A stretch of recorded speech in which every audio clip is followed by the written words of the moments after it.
Hey, what's going on, everybody? Happy New Year to you. Peace and blessings.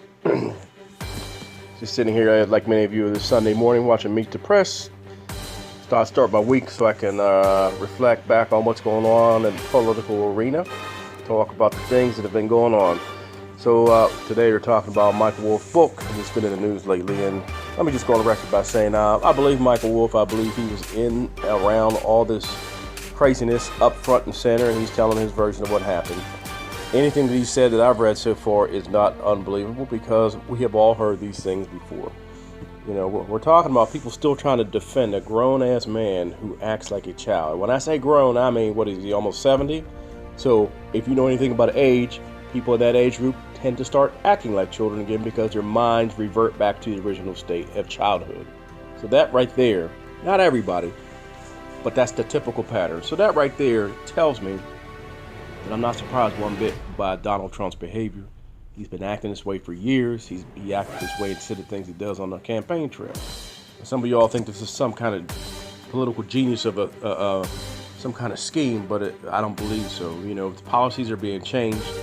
All the policies that are being changed, it makes me wonder whose ideas are they and whose agendas are they? Because if they're not of the quote-unquote presidents, and that means he's being used as a pawn by the people surrounding him, by their own personal agendas. And every single political change he has done is going to mean a whole lot more money for the people in that circle.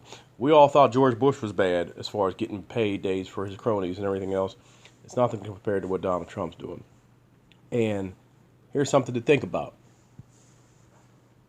Jeff Sessions and these guys are going after the medical marijuana in some states that voted to have that marijuana become legal and all that. So Donald Trump on the campaign trail said he believes in states' rights. He said this. It's on record. So now they've come to an about face and they've changed that. And it's another distraction from everything else that's going on as far as the health care and the Tax Act, which again is nothing more than a ruse to put more money in these rich Republicans and their benefactors, put more money in their pockets. And I'm not hating. I'm not mad about that. Well, I'm not hating, but here's what it is. I'm mad about because the people who are supporting these people don't realize what they're doing yet, and they're going to complain when the country goes downhill in the very near future because we are on an unsustainable path with the way the economic is set up right now. The way we're going to take in money, every expert, bipartisan, has said the same thing. And it's very reminiscent, if not the exact same thing, as what happened during Ronald Reagan's era. Some of you remember that. I do. It's in the school then, but it's not hard to go back and look up the historical numbers of everything and what happened and how it happened. My other point is the Affordable Care Act is still the law. The president's job, look it up, is to enforce the laws. So that's not being done. Matter of fact, he's doing everything to undermine it. The law hasn't been changed yet, so that's a crime. It hasn't been changed, but he's not supporting it, and he's not enforcing that law.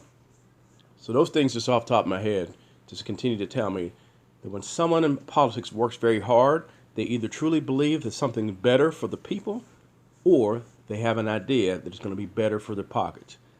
There's nothing that Donald Trump can ever say to me that will make me believe anything that he says. Ever.